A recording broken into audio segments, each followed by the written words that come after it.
Hello, everybody, and welcome to the first ever live show for the Gateway Sports Venue Show. I'm John Huff, joined by Roman Bishop. Thank you guys for joining us. It's been a long time to get to this situation, and we're so thrilled for you guys to be here today with us. And Roman, how are you feeling today? This is a glorious Sunday afternoon. I'm feeling great. It's a great day.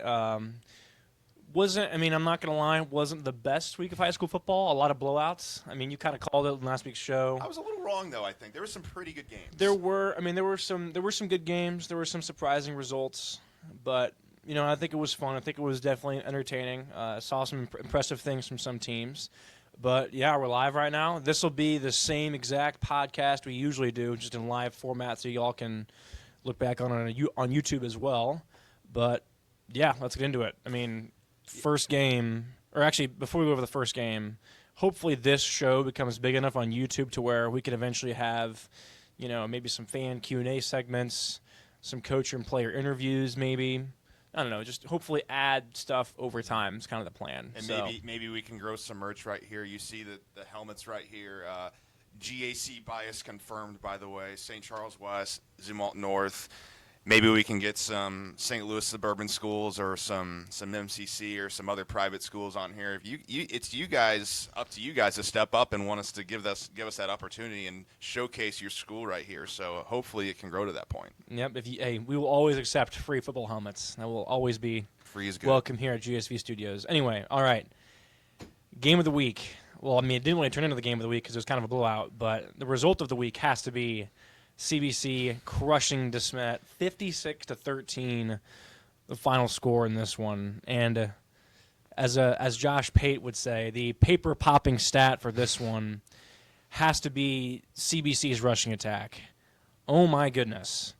As a team, the Cadets had 32 carries for 574 yards. Yes, 574 yards. Over 700 total yards as a team, which is 17.9 yards per carry. Oh, my goodness. And there is clearly no love lost in this rivalry. There was no mercy.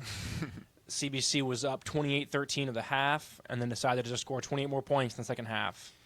I mean, DeSmet scored a couple times at the end of the second quarter to make it, not a complete blowout. Yeah, respectable, but CBC was not having that. And it looks like there were two Vic Williams runs in the third quarter that were the first play of the drive because they were both 80-yard runs. One 60-yard, 280. Yeah, so that just the explosive playability by CBC is insane. And you got some of the game playing behind us in the background. This is just from the CBC live stream on Huddle that they have. They don't have a highlight film out yet, but hopefully they can get that out soon because there are clearly plenty of highlight plays to go over in this game. And we will have a highlight video of that game, too. We had someone film that game, so we will get you that game at least maybe later tonight or tomorrow on Monday, but we will have it on our YouTube page for you guys to see at your pleasure. For sure. I mean, a few of the guys we got to highlight for CBC here. Nick McClellan, 8 of 12 passing, 204 passing yards, 3 passing touchdowns. That alone is a great game. And then he has 9 carries for 186 rushing yards and 1 rushing touchdown. Unbelievable stat line for him. And then Vic Williams with the game of his career. And, insane performance. 9 carries, 283 rushing yards, 3 rushing touchdowns. And he also had 1 catch for 7 yards and 1 receiving touchdown. And I also did some quick math here. According to basic fantasy PPR points, he would have had 54 fantasy points this past week. That's insane. Which is crazy. And then Jaden Reed also had a good game. He had 3 catches for 133 yards and 2 touchdowns.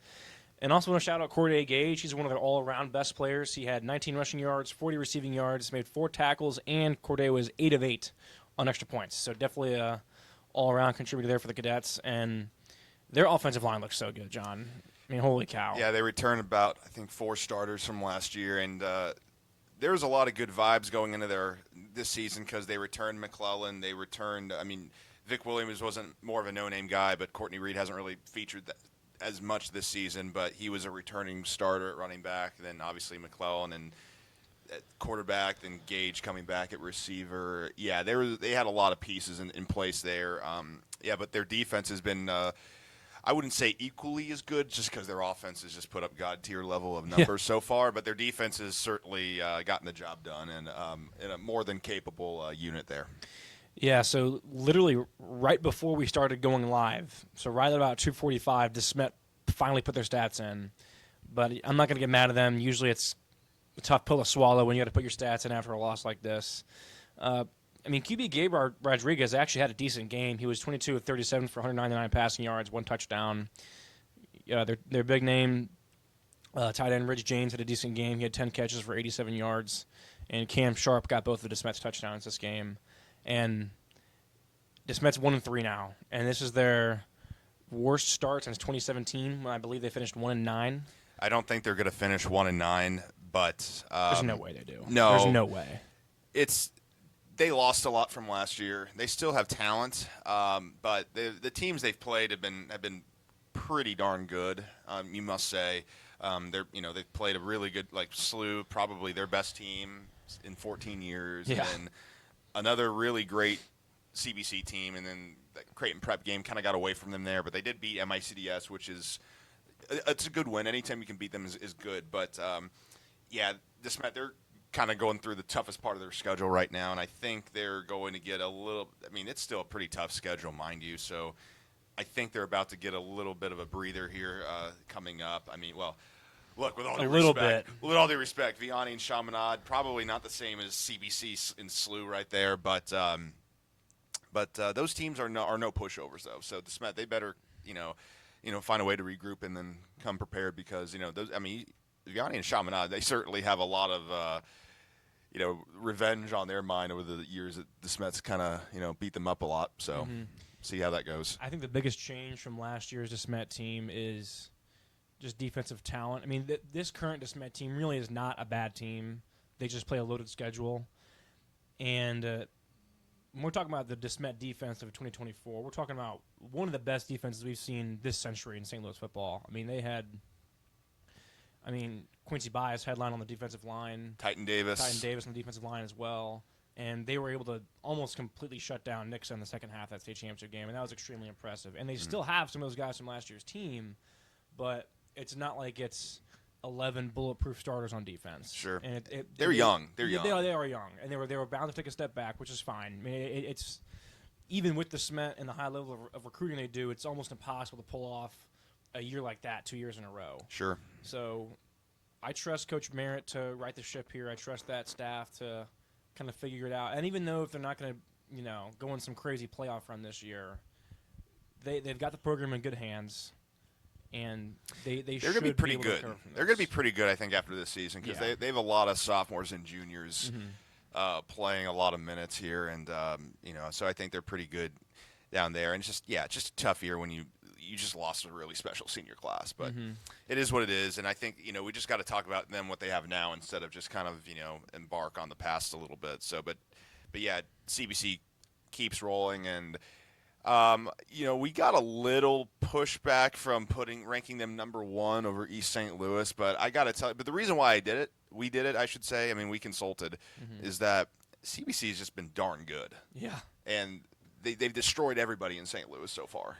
Yeah, and it's same what East St. Louis has done. Yeah, and it's tough comparing CBC's schedule and East St. Louis's schedule. True. Because East St. Louis goes and plays top 10 ranked national teams. And they were able to keep it close with Bishop Gorman at least, so that is impressive. I mean, usually, especially in the college football world, when it comes to rankings, you don't want to just be the guy that says, "Oh, well, my team lost close, so that's really good, and they should be ranked high." It's different in high school. Yeah, I mean, it's so much different. There's so many different teams and so many different levels. Yeah, exactly. But I mean, we got to give credit to CBC here for scheduling Cardinal Ritter out of conference, and then it wasn't as much of a blowout as this past week against DeSmet, but they won that game fairly easily against Cardinal Ritter. Sure. A very good Cardinal Ritter team. And next up, CBC is hosting Lipscomb Academy, which is a team from Nashville, Tennessee.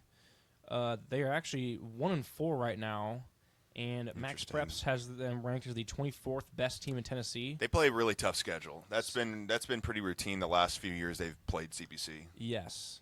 So hopefully CBC can get the job done at home next week. And yeah, any other final thoughts on that MCC rivalry game?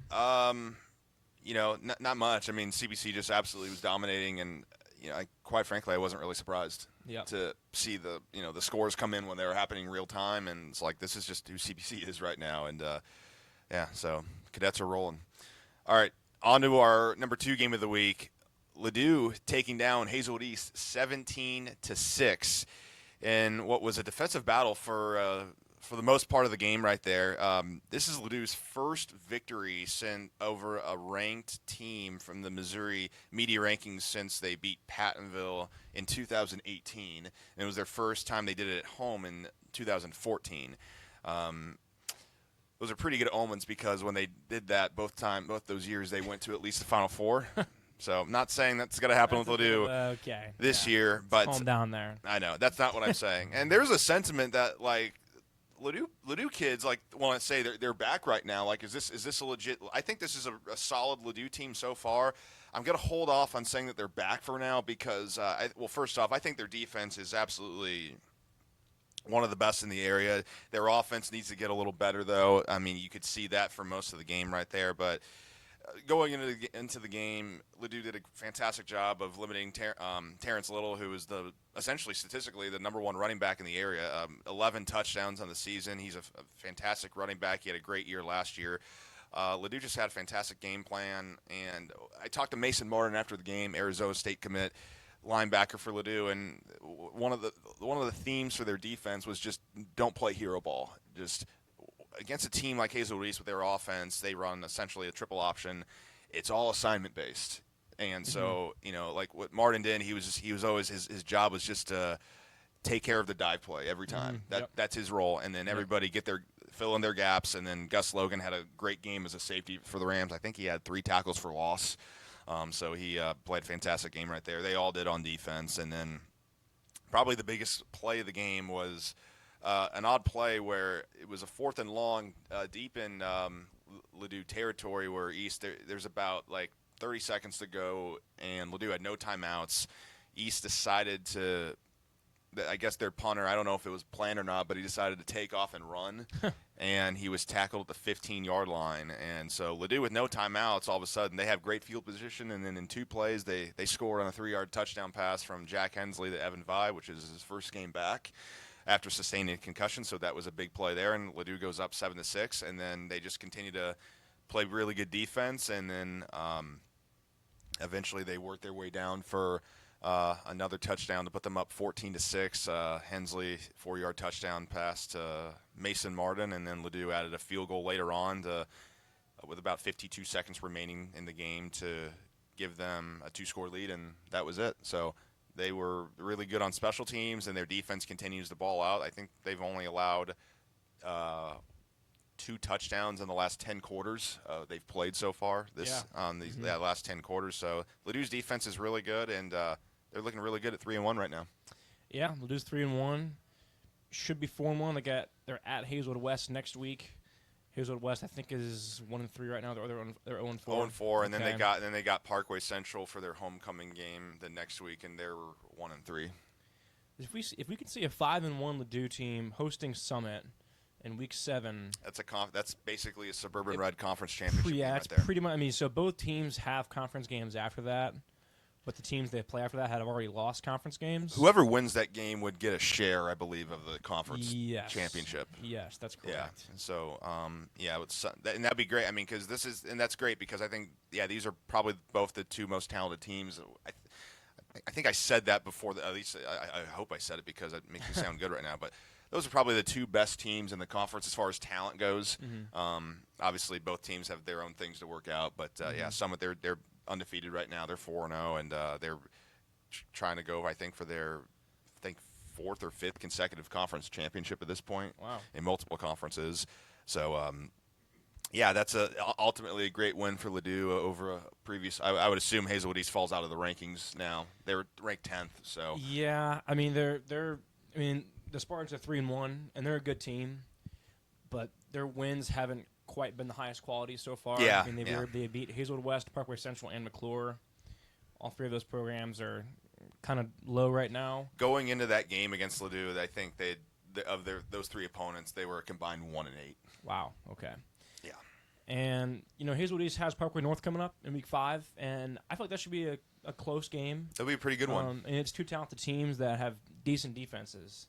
So we'll see how that plays out, but Hazelwood East, I would like to get back on track, obviously, and we'll see if their offense can get back into it. We'll see if their guards can. I'm sure blocking. Parkway North's linebackers wouldn't be as good as Ladou's linebackers, but Parkway North's got a pretty good defense though, and they were besides the Lafayette game, they played where they got blown out. Which as I was saying what I was saying, I was thinking the not first such game. a bad I was loss, like, honestly. Yeah.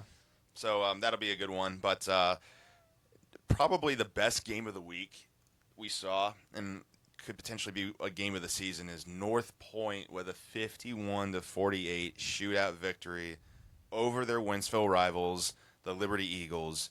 51-48 with a game-winning field goal with 12 seconds to play to cap off a crazy game. North Point's got some dudes, man. Tavern and Tyron Williams, the brothers, are really good, and Mikkel Campbell is also really good for the Grizzlies. They put up some crazy stats this game.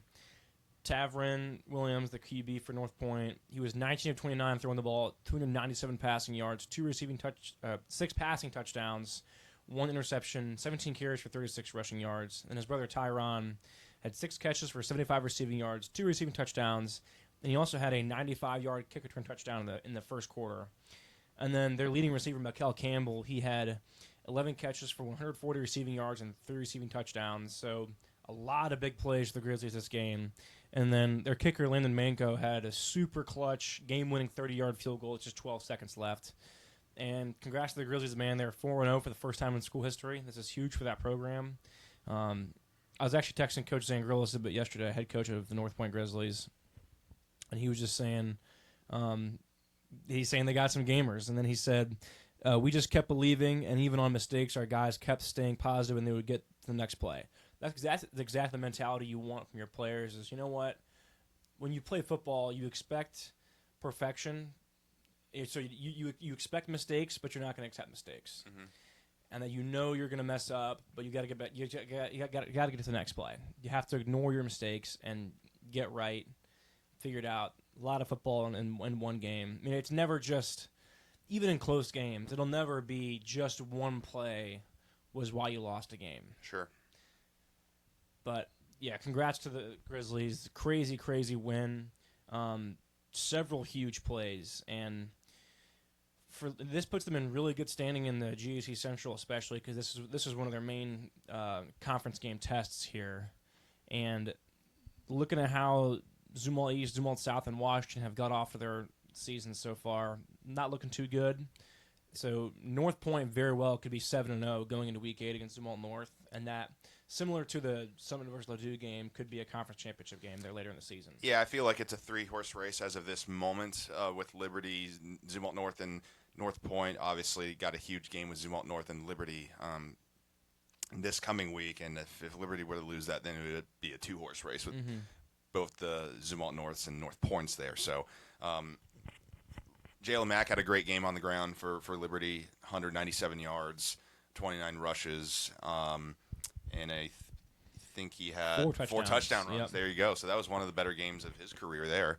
And it was almost, if Liberty would have pulled this off, it would have been considered to be a great comeback win because they overcame a 12-point deficit in the fourth quarter to tie a game, including what was at that point the biggest play of the game, a Gabe Short 62-yard fumble recovery with just under 7 minutes to go in the game right there. So that was just a great response by North Point there because it was kind of falling apart a little bit for them. Yep. You could, at least stat-wise on the game story, but they were able to, looks like, have a good drive and then get in position for a manageable field goal right there and to win the game with, being really clutch like there by Landon Manco there.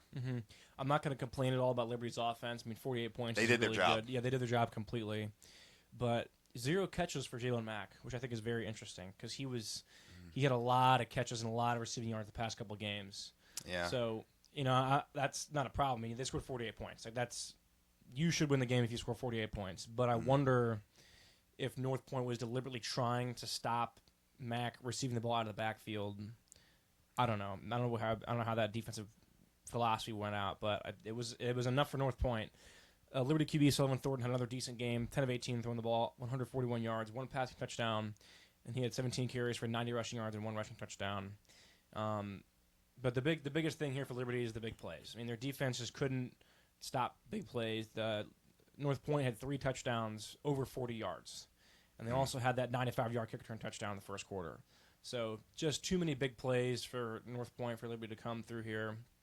They are now 3-1, and they have a huge test coming up in Week 5 against Zumwalt North. That's a massive conference game, and I think Liberty's a solid team. I think they have a chance to win that game, but they got to be able to figure out how to stop those big plays on defense. Yeah, so far they've been pretty good defensively up until the North Point game. Their defense has been pretty solid, but those North Point Liberty games, we've had 3 straight pretty awesome games between those 3 teams, and I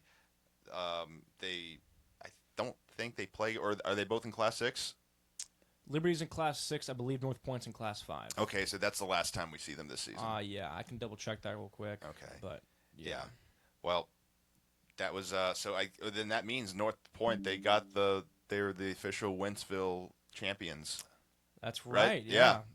That's technically the first time in school history, because last year they split the series with Liberty, but in the regular season Liberty beat them. So it's interesting but I think I think it's just judged basically just solely off of regular season now. Yeah, because for the foreseeable future, the 4 Wentzville schools are going to be in different classes. Liberty's going to be in Class 6, North Point's in Class 5. North Point's probably going to go to Class 6 sooner or later. Then Holt's, I think, in Class 4 right now, and they're probably going to hopefully go to Class 5 later because they're kind of redrawing their boundaries in Wentzville. And then Timberland's in Class 5 right now, I believe. Correct. But, yeah, congrats to North Point. 3 straight wins over their Wentzville rivals is huge. 2 of which were by 3 points, so that's just impressive 42 by that team. And, yeah, another interesting game. You were at this game yesterday. Yeah, I was able to. Yeah, I knew this was going to be a pretty good one, just because it has been for the last 5 years. Pattonville with a 14-point come from behind victory over their North County rivals, the Rittner Huskies, 35-27. A range of emotions in that game right there. Some great players. Trevor Beckerman from Pattonville is their quarterback. I think you got to see a little bit of him in Week 1. He had a great game throwing the ball. We don't have stats yet. Is that correct? Funny enough, or do we have stats? Just like DeSmet, about 10 minutes ago, Rittner put They're their listening. offensive stats. Hopefully they are listening. Rittner just put their offensive stats in, and it does look too bad for the Huskies on offense. They moved Anthony Odom. He had a fantastic game. Anthony Odom had a really good game at quarterback for the Huskies. He was 21 of 28 for 242 passing yards. Doesn't say he had any passing touchdowns, but they also he had 3 passing touchdowns, and then he had, I believe, a 34-yard rushing touchdown. He had 15 carries for 104 yards. So Anthony Odom is quietly becoming one of the best dual threat QBs we have in the area. Yeah, and some of the dual threat stuff is more because they just need him to run more, because their run game has just been a struggle overall. But he's kind of been a little bit of an X factor of, hey, if he can just take off and get some scrambles and then maybe on some design runs that can, spot some yards there. But yeah, on their kind of design run plays, it again has been a struggle for them. They didn't really get any big runs off against Pattonville, but man, he was doing a lot. And then Ron Ramsey and Montre Banks were some 2 big receivers for them in the game. Really good at their route running there and breaking free and just being quick. But so it was 27-13 in the third quarter. But just knowing Rittner and just knowing Pattonville, I was pretty confident Pattonville wasn't going to let Rittner run away. And then on the same token, Rittner wasn't going to run away from Pattonville. And Larry Martin had 3 rushing touchdowns in the second half. And but what was a huge difference was Rittner missed a PAT attempt. They hit it off, doinked it off one of the right crossbars, and it made it a 13-point game. And then essentially, they just needed 2 touchdowns to take the lead, and that's what happened, and changed the game instead of being a tied game and then a 1-point game. And Pattonville really clamped down defensively. They did a really good job of sending pressure on Odom, and they just did a really good job of buckling down and finally kind of limiting yards, and were able to get a few stops in a row and then score off of all those stops as well. So it was a really great really great fourth quarter execution by the Pirates there. This is the Pirates' 9th win in a row over their rival Huskies, and in the last Fifth straight 5 game where they've won by one score. That's insane. Yeah. That's insane. That just shows how tight these games have been the past 5 years. And unfortunately, the tale of brutal losses for Rittner continues. They are 1-12 in one-score game since 2022, and that one win was last week against Fox. Yeah, where they had the comeback. Where Fox kind of blew it. Yeah, they had a. I think Fox had a 17-0 lead at one point in the game, and then a 11-point lead going into the fourth quarter. But and if you want to talk about the game real quick, Anthony Odom in the offense did a great job of coming back. He was like threading the needle on some passes. He reads a defense so well. So you got to give a lot of credit to Rittner in that case. Mm-hmm. But yeah, that's just a big. I don't know how to really respond to that. 1-12 and over 4 seasons now of one-score games. So that's I don't know what. Is that just on bad coaching or just bad execution or whatever? I don't know. I don't want to call it bad coaching because I feel like Rittner has been an improved program over the past few years. They definitely have. Been. And it's hard to replicate pressure scenarios like that in practice. I mean, you could do 2-minute drill type stuff on offense, like especially for a 7-on-7 type thing, but replicating that on defense is very hard because your scout team offense is probably not going to be as good as whatever varsity competition you're going to go up against. I think it's more of a case of just handling the moment and just not like letting any pressure kind of get to you, or especially any doubt creep in. You would think they would get better over the years because especially after last week too. Yeah, and because they've brought back a lot of guys on defense over the year. I mean, it's not like a decent amount. It's not like Rittner has 11 different guys starting on defense every year, and because they're new, they just don't know how to handle pressure. Like they've had guys in these situations before in close games, and and that's just their third. This is their third close game out of their 4 games so far. So I don't know, but they had and it's their second. It's their second game where they had a 13-point lead in the second half, and they lost this season. The other one being to Ladue at home. Mm-hmm. So yeah, I don't know how to explain that. I don't know either. That's tough for Rittner, but congrats to Pattonville. I mean, they won. They're 2-2 now in the year. Good rebound after 2 tough games to start the year against Zumwalt North and Kirkwood. They got Lafayette this week, so that's going to be a tough one. But then if you look at the rest of their schedule, they got Seckman, Hazelwood Central, Parkway West, and Eureka. I think those are all winnable. Well, some of them, except for Eureka. Some of them are pretty winnable, but I think they can be competitive in all of them because they got it. I like their offense, and they have good athletes all over the place. I think if they can get it right, they're a pretty tough team to beat. I think Pattonville is going to screw up some of the district standings for some of these teams because some of the teams are going to be like, "Oh, we're the 2 seed in Class 6 District 1. We can if we hold this, we can host 2 straight playoff games. This is going to be great." And then Pattonville's going to come in and beat you. It's like, oh well, there goes my 2 seed. And by the way, speaking of districts, Pattonville and Rittner, I guarantee they'll meet again in the playoffs because they're in the same. They're in the same district of only 5 teams. And we'll get to that later. Yeah, we've talked about it before if you've listened to our past podcasts, and it's pretty wild how that all is set up this season. Mm-hmm. So, all right, on to our next game. We'll go to the Metro East where Edwardsville finally gets into the win column with a 48-30 victory over Belleville West. The Tigers needed this one bad, and their offense does enough. I think that was the tail. I mean, I'll give the defense some credit. Belleville West's rushing attack has been good all year, and they still gave up 30 points, which is still a concern. I want to find the silver lining here for Edwardsville. Their offense seems to be good, though. They don't have their offensive stats in, though. Okay. So I would like to shout out some of their contributors on offense, but I can't right now because I don't have the stats because they're not necessarily. Yale Weaver has looked a lot better at quarterback this year for them, so I'm assuming he had a lot to do with those 48 points. Yeah, I mean, he's, a 2-year starter now or 3-year starter? This is his second year starting. Okay. Yeah.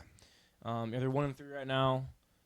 Offensively, they've been fine. I mean, they've been averaging 32 points per game. It's just defensively, they've been allowing over 40 points per game. Yeah. And Belleville West, they were able to get 477 yards on offense this game. Caden Capel had another great game at QB for the Maroons. He was 17 of 21 for 262 yards, 2 touchdowns, 0 interceptions. Interesting. He's usually been running the football this season. And then he had 81 rushing yards as well. And then Isaiah Williams led the Maroons with 107 rushing yards. And Nick Hankins, game of his career, he had 9 catches for 201 yards. Doesn't say how many touchdowns he had, but I'm assuming he had at least 1 or 2. Illinois could have used him last night. Yeah, we might touch on some of the college games later in the episode if John's up for it. But I'm up for it. But Belleville West, I mean, they're a good team. I mean, we talked about it last week's episode. This has always been the Edwardsville game has always been a tough game for them in recent years, and they got, I believe, East St. Louis next week. I mean, this is about as tough a 2-game stretch as you can get for Belleville East or really any Southwest Conference team, where you got Edwardsville and East St. Louis both on the road in back-to-back weeks. That's always going to be tough. But then after that, they come back and they host O'Fallon. They're at Alton. And then to end their conference slate, they host Belleville East. Which is always a huge game. Yes, that is a massive game. And I think if Belleville West can go into the playoffs at 6-3, riding a 4-game winning streak, I think that would be huge just for the momentum for them. Yeah, and I think they'll be a tough out whoever they play in the first round, unless it's not a juggernaut from Chicago, they'll be a tough out. Yeah. Hopefully they can keep the rushing attack going. But for Edwardsville, they're 1-3.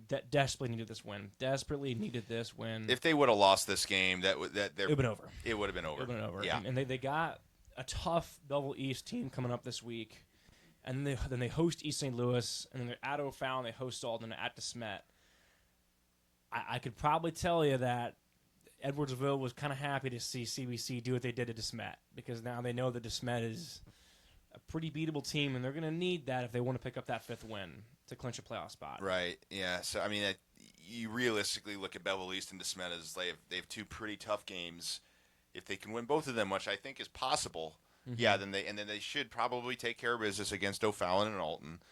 And then, I mean, looking at that, they have to. I mean, yeah. I'm going to give the East St. Louis game to the Flyers. Sure. East St. Louis has, I mean, they blew out Alton, of course. Now it's expected.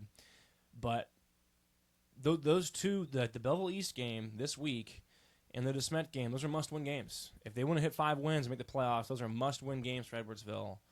So hopefully they can get back on track and maybe make a push for the playoffs. And going back to I think we had this discussion a few weeks ago where, we're not going to just outright root for a team against another, but at least in the Metro East, our goal as GSV is to root for as many playoff teams as possible.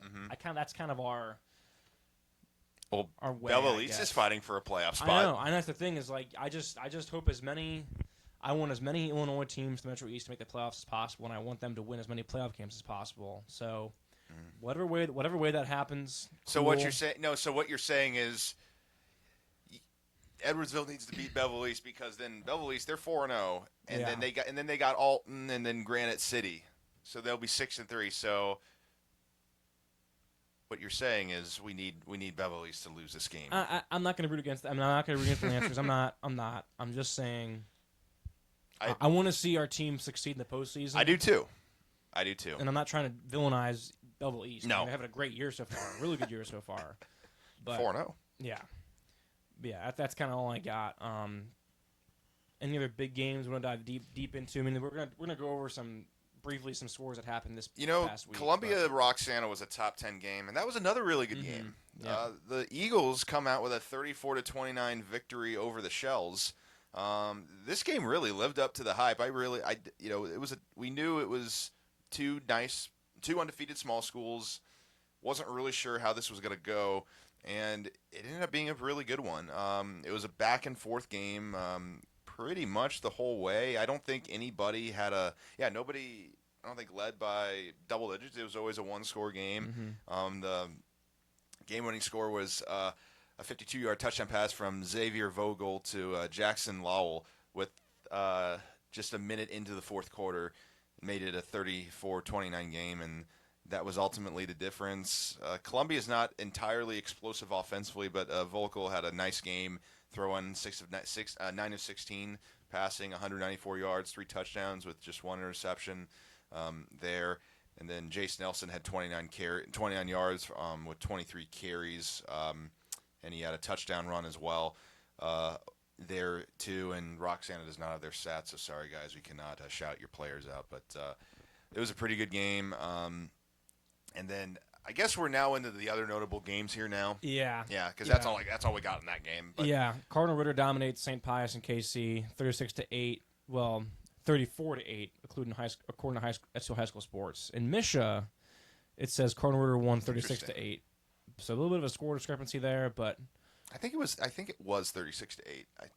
Comfortable win either way for the Lions. They keep rolling. They're 2-2 now. They're looking pretty. I mean, they lost their first 2 games, but I think they figured it out offensively because they looked.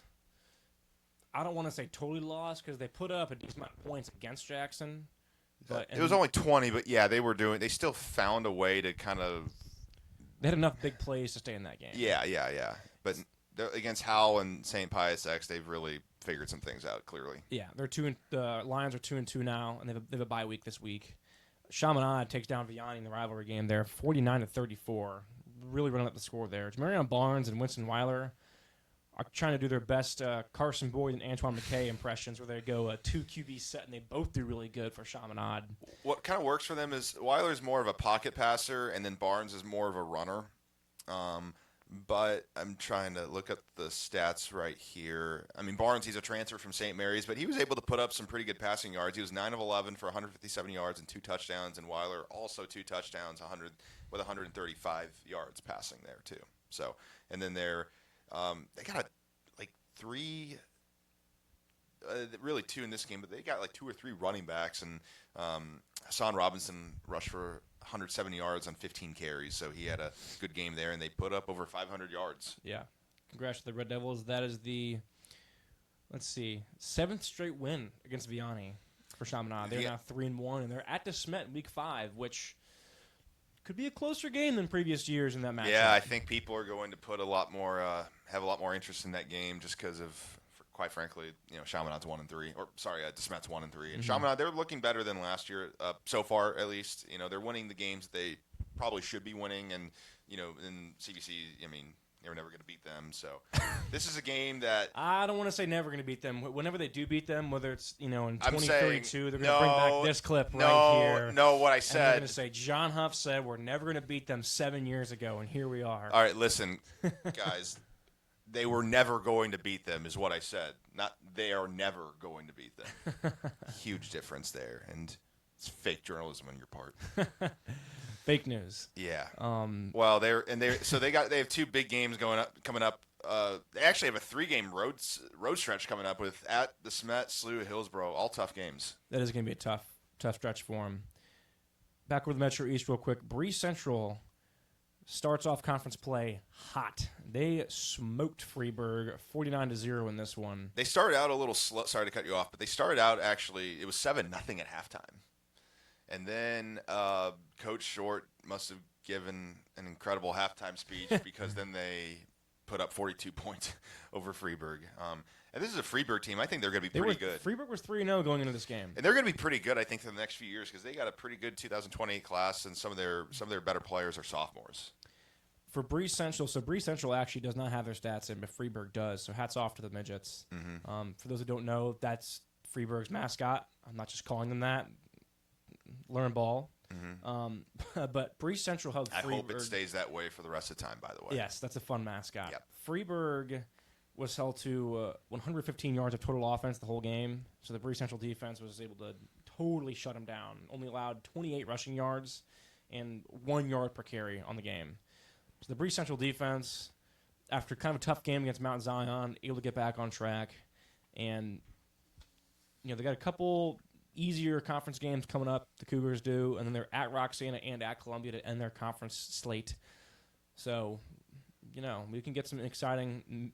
Honestly, I mean, going back to Columbia briefly, they're 4-0 right now, and the rest of their conference schedule, I mean, if they can beat Roxana like the way they did, and if Freeburg's offense is going to be that slow again, we could very well see a 7-0 Columbia against a 7-0 Bree Central for the Cahokia, Mississippi Mississippi conference title. Sorry, it took me a second to remember that. There you go. Yeah. Conference name, but yeah. So it should be interesting there. Triad barely beat Civic Memorial 28-27. Fun game, I guess. I guess, yeah. I mean, I'm sure Tribe wanted to win that one by a little bit more, but Mm-hmm. you know, they're up to 2-2. So congrats to the Knights. And then we just had a lot of kind of lopsided suburban, A lot. St. Louis suburban scores that I don't know. Eureka rolled past Fox. That was one of them. Lafayette and Kirkwood cruised to wins, I believe. They did. Kirkwood won 66-7. Yeah. Yeah, and then Lafayette won 55-0 against Parkway Central. Jeez. Yeah, and then Parkway North was kind of in an interesting game against Marquette, but they ended up, I think, having a really good second half and winning 30-7. So. And then in the GAC, other than Liberty and North Point, all the other contenders in the GAC had easier conference games. Francis Howell, Troy, Zumwalt West, Zumwalt North, and Orchard Farm all cruised over the weekend to conference victories. So all of them start the conference slate 1-0, and they'll play each other. Well, not Orchard Farm because they're in the GAC North, but they'll play.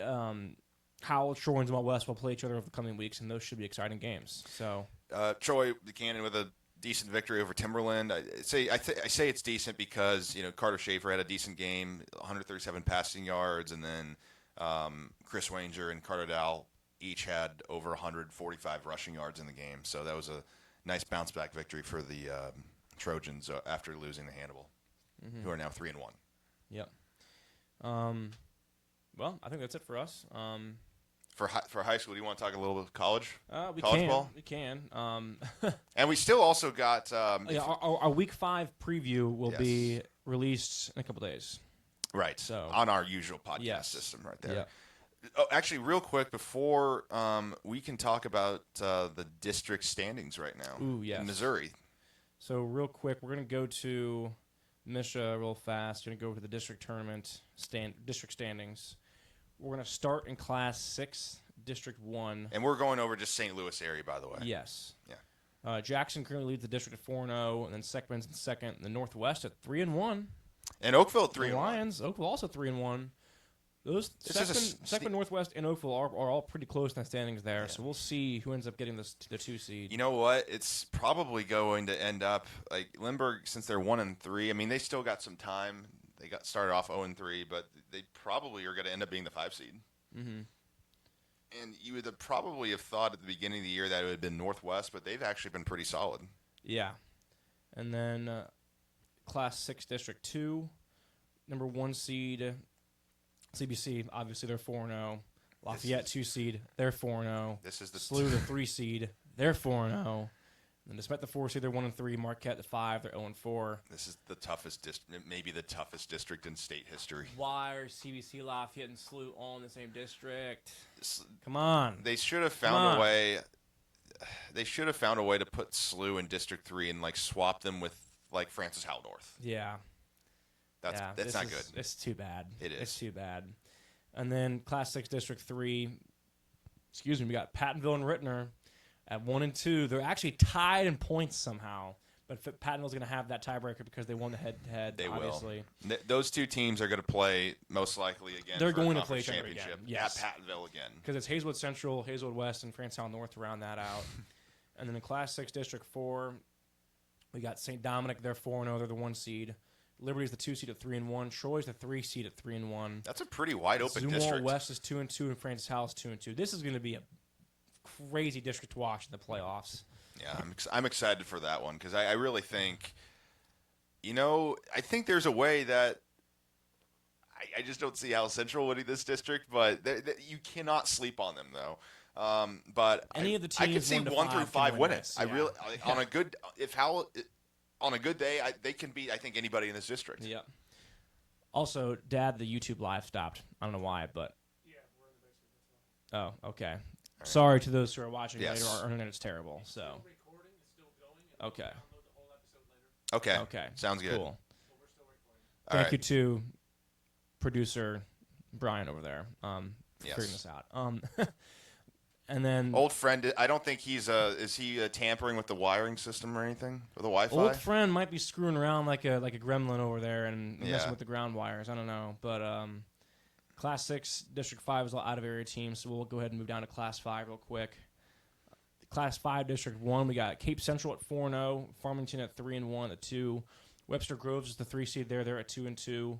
Fox at 1-3 is the 4 seed. Melville is the 5 seed at 1-3, and then Miller Career and Poplar Bluff are 6-7. Yeah, it's not a good. It's not a great district. I would think Fox is probably better than Webster Groves at this point. So Yeah. you know what? If Cape Central, and by the way, Central and Farmington will play each other. So that's should come down to the who gets the 1 seed there. If Fox is that 4 seed, that's going to be a tough game. Mm-hmm. I'm assuming Fox is going to beat Melville, by the way, Yeah. in the 4-5 game. Farmington looked really good until they just ran into a buzzsaw in Jackson last week. In the Eckley Bowl. The Eckley Bowl, and it did not turn out great for the Eckley side, which is now Farmington. Yeah, Jackson just completely whipped on Farmington in that one. So that's an entertaining district right there. Gets pretty tough in District 2 and Class 5. This is the best. This is the best district in Class 5. I really like this district. You got 3 really good teams, and then the rest is just it is what it is. So Eureka is number 1 with 54 points, and Summit's right behind them with 52.83 points. They're also 4-0. Kirkwood losing to Lafayette pegs them down to 3 with 47.33 points.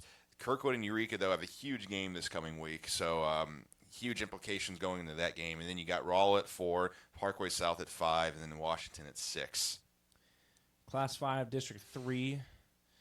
We've got. It's looking better now, I think, overall. On Ladue a competitive fans stage. have a sigh of relief after starting the year terrified of their district. They're actually. Well, we weren't sitting even. at We number weren't 2 even. now. By the way, I'm saying we. I'm an alum. We weren't even really thinking about it, to be honest, because it's like, well, we're so bad. Well, I never thought we were bad, but it's like, do we even care at this point? But now, since they're 3-1, you're starting to care more and thinking like, oh, there's Cardinal Ritter right there. Yep. So Cardinal is the 1 seed at 2-2. Ladue is very close behind at 3-1, only 0.08 points behind them. Literally, if Rittner would have won, if they would have beaten Pattonville, Ladue would be the 1 seed right now. Huh. Because the strength of victory would have been higher. Yes, and also if Ladue had beaten Hazelwood East by a few more points too. Yeah. There's also that. Speaking of Hazelwood East, they're the 3 seed in Class 5 District 3, and Chaminade, they're the 4 seed at 3-1. MICS, the 5 seed, they're at 2-2 right now, and then McClure and Riverview Gardens round that out 6-7.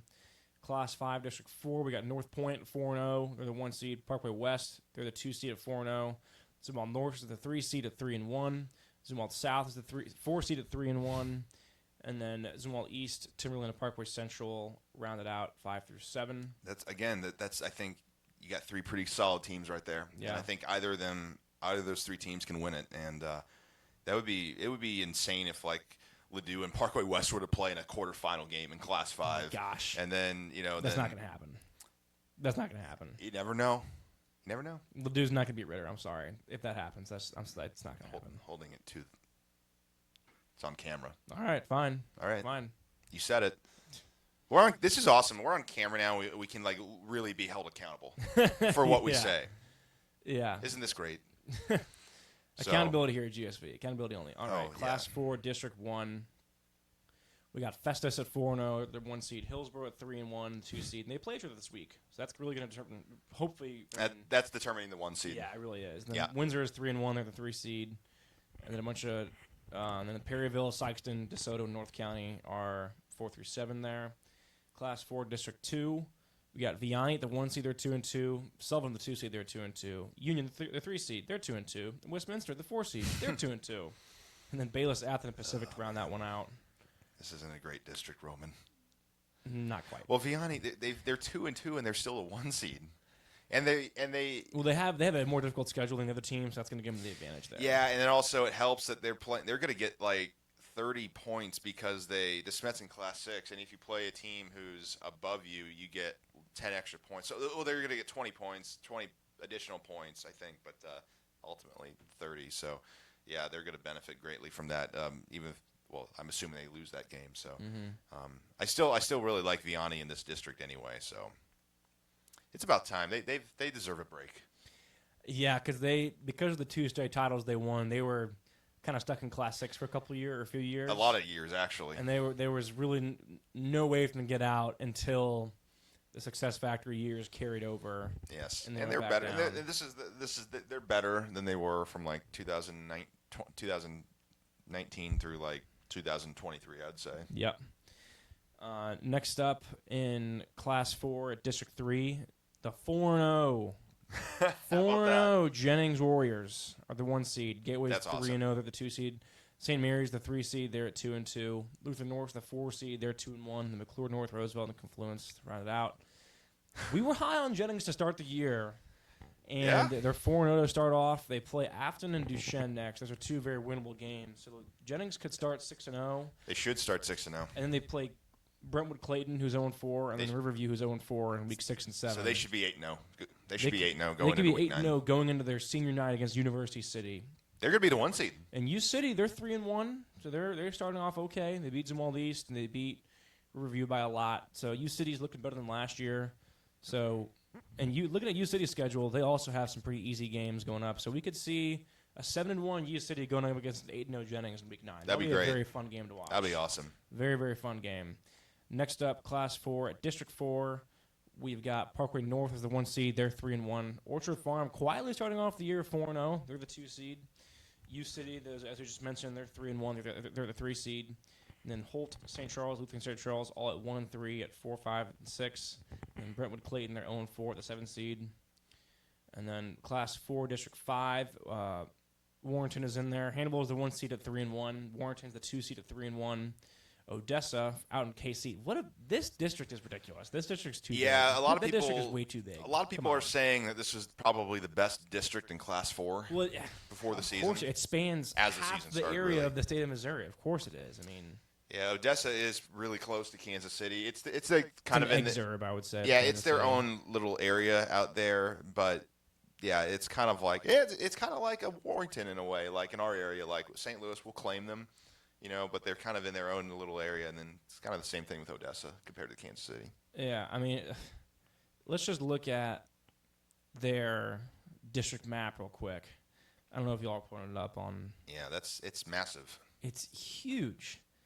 Because so if you go to any of these teams' MSHA pages, and you go to their district standings, and you go to so there's district schools and then district map. If you go to district map, it's almost the entire northern half of Missouri is this district, with Odessa out there by KC, Marshall, Missouri, which is kind of halfway between KC and Columbia, Mexico, Missouri, which is kind of 45 minutes northeast of Columbia, Warrenton, which is in Warren County, Hannibal.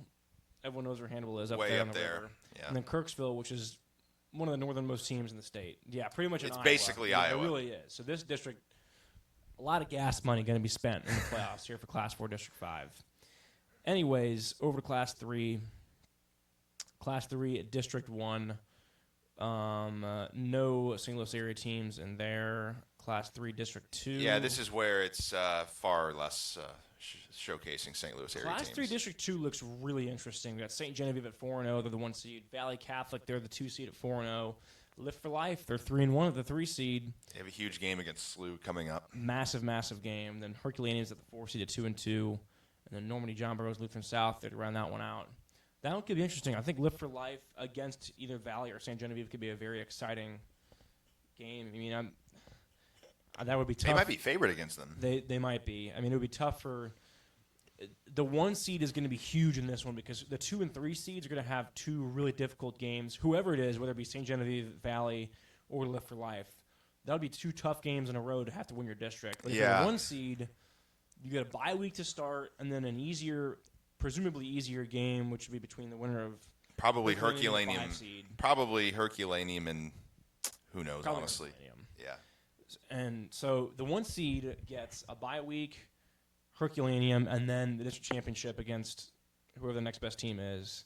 But the 2 and 3 seeds are going to have to play somebody. They'll win that first round. Sure. But bye weeks are nice, and they'll have to play each other the next week, and then play the 1 seed to win the district. That'll be tough. So that 1 seed's actually going to be pretty huge to get for in Class 3 District 2. Class 3 District 3, we got Borgia as the 1 seed. They're 3-1. St. Charles West start off the season kind of slow as 1-3, but they're the 2 seed. Over Wright City, who's Wright 3-1. City's 3-1. They're the 3 seed. Principia is at 4 seed. They're 2-2. Coach Mock coming in and running the ultra air raid there, where they just never run it. They're 2-2. I think that approach is okay for like what they're trying to do here. I mean, they're already. I think they're playing better. Yeah, that's true. I'm sure some of the Whitfield kids appreciate being part of that team. Sure. Class 3, District 4, there are no more St. Louis teams in there. And I think it kind of dries up a bit around Class 2. I think Priory's in Class 2. Yeah. But they're not off to a great start. Priory. So, Class 2, District 2, Montgomery County is the 1 seed at 2-2. Bowling Green, after an amazing year last year, Bowling Green is now 1-3 as the 2 seed. Priory is the 3 seed, they're 1-2. And then Duchesne is the other St. Louis area team, they're 0-4, the 5 seed there. In Class 2, District 1, you have Jefferson. That's right. From Festus. They're the 2 seed, and then their neighbors, St. Pius X, also Festus. They're 1-3, but they are the 3 seed. So that'd be cool if they can get a little semifinal action against those guys, if that does end up being where they are at the end of the season. Yep. And then can't forget Class 1, District 2. Your very own Veritas Christian Academy Eagles off to a nice 2-1 start. They're the 4 seed currently in Class 1, District 2. Grandview High School in Hillsborough, they're the 1 seed in that district. So we actually got and then Crystal City at 1-3, they're the 3 seed. So we actually have 3 St. Louis area teams in that district in Class 1. So that could be interesting to follow. Hopefully each team does well and can play good games in the postseason. You feel sorry for Louisiana because that's a far drive wherever they're going. This district map is also kind of stretched. It's just it's the Missouri River essentially. The Mississippi River. Mississippi, yeah. okay. Yeah. So you got. You're right. Sorry. Van Flar and Louisiana are way up there, I would say about an hour and a half north of St. Louis County. Probably an hour 45-ish. And then you got Veritas Christian, which is located in North O'Fallon, Missouri. And then Crystal City and Grandview are both in Jeffco. So it's kind of Veritas Christian in the middle, and then 2 teams on there, north and south, that are an hour and a half. Not an hour and a half, I guess, for Jeffco, but, not too bad. But should be fun to see. Anything else for our first show? Let's some college football talk.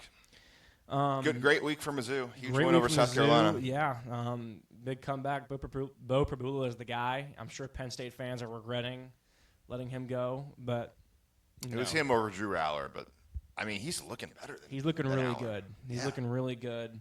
And we'll see how Drew Aller plays against Oregon next week. That's going to be a massive, massive game. But Mizzou off to a good start. I believe the new AP poll, they are ranked 20th now, so they're climbing week by week. They're climbing. FSU crushed Kent State. Kent State's terrible. But the AP poll is terrible. It's such an awful, awful poll. FSU breaks their school record for rushing yards and then drops. Well, it doesn't include any of like the real informative people from like 247 and Rivals. Really, so the AP poll for college football is really a bunch of local beat writers across the country, and a lot of them, and the polls are public, and a lot of them get exposed every week because they have terrible polls. I like how the polls are public. Because there were times, like a couple weeks ago, when Florida lost to USF. That was the big one. One voter moved Florida up and didn't even rank USF after that, which was terrible. That's malpractice. That's just terrible. Yeah. You need to lose your vote after something like that happens. And like last week, there were cases of people ranking Notre Dame even though they were 0-2. It's like, okay, yeah, Notre Dame's an okay team, but they haven't proved anything yet. They've lost 2 games. Welcome to my world, having to rank an 0-2 team as one of the best teams in the area. Well, yeah, that kind of is what it is, but it's different though. But yeah, it is. And do you want to talk about Illinois? You don't have to if you don't want to. That's fine. ILL. Very begrudging Illinois. So that was a game where, we figured out Illinois is not a college football playoff team.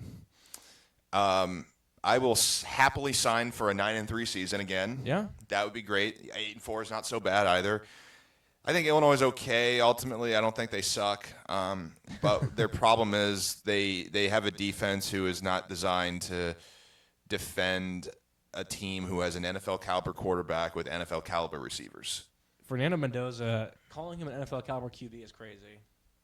That's like it's true, but it's crazy that it is true. Well, here's the thing. He's always been good. He was just on a crappy California team who had no offensive What line. is it with the California Golden Bears making good QBs? Aaron Rodgers, Jared Goff, and now Fernando Mendoza? Well, unfortunately, they can't really claim Fernando Mendoza now because he's at they'll Indiana. claim him. They will claim him. Just like how for Ohio sure. State fans still claim Joe Burrow. Yeah. Jeez. But so like when he's at Indiana now, like they have a solid offensive line who can block for him, and it was just, hey, as long as he doesn't get happy feet, like he can get that out of his game, then he's pretty good. And you saw that against Illinois where they just. I'm not making excuses. Illinois, they had I think 3 starting safeties out, but it did not. I want to say it did not matter. Mm-hmm. It did not. And then there was one bad targeting penalty there, but it didn't matter. I mean, Indiana, they were already going to run away from Illinois there. And what's been probably the most disappointing thing from an Illinois perspective is the offensive line. You return 5 starters, and they've really struggled, honestly, especially in the first half of games, to just not produce a good ground game and open holes for the running backs that they have, and they're pretty good running backs, but just not getting enough holes. And but Indiana's the real deal. A lot was made that they hadn't played anybody, and they lost a lot of guys from last year, and they're an even better team than last year, and I would think they're going to be a college football playoff team again because they really do look like the part. I mean, 63-10 that's got to be one of the most lopsided Big Ten scores of all time. Kurt Signetti talks a big game, but he backs it up. Google him. I mean, seriously, Google him. He is a heck of a coach. Yeah. And, people made fun of him last year where it's like, oh, you didn't play anybody, and when you did, you lost. I'm not even into the It was Indiana Ohio fan, State. but I will respect them. It was the 2 teams that Ohio played State the and national Notre Dame. championship game. Yeah.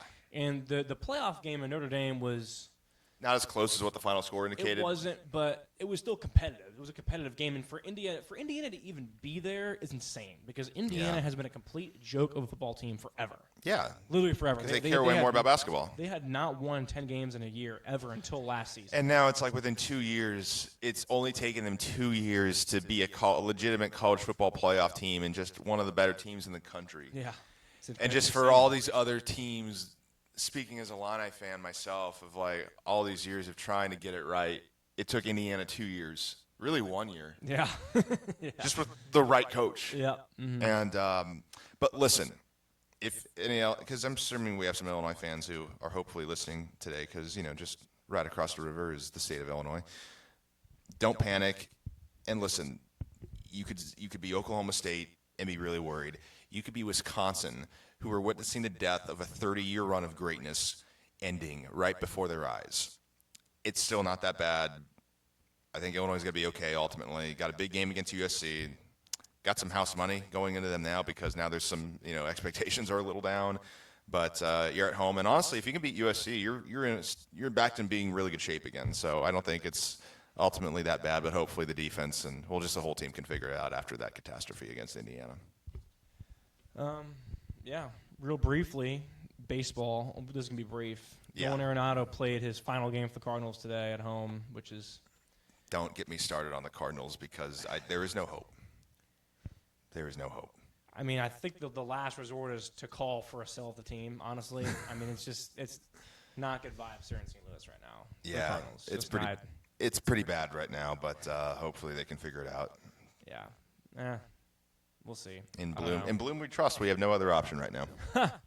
That is the only option for the Cardinals, is hopefully Chaim Bloom figures it out. But that'll do it for me for this episode. Any final thoughts, John? I'm looking for recorded show.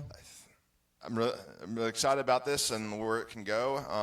Obviously, we're going to get better as we keep going, and I feel pretty comfortable doing this, and we're just only going to get more at home with all this stuff. So if you're watching this at this point, you're a real one because our stream did cut out earlier because our Wi-Fi right here is terrible. Yeah. We're going to change locations of the studio because, we're going to get an Ethernet cable hopefully because we got to have a more reliable connection. We'll figure it out. This is our first run. It's okay. It wasn't going to be perfect. We kind of knew that. This is more of a test run, honestly. So if you're watching this right now on the recorded version, you're a real one. We'll hopefully keep the show about an hour each week. Hopefully that's enough content. Nothing too long to totally bog down your Sunday, but yeah. Well, thank you guys for having electricity. Yeah. Peace.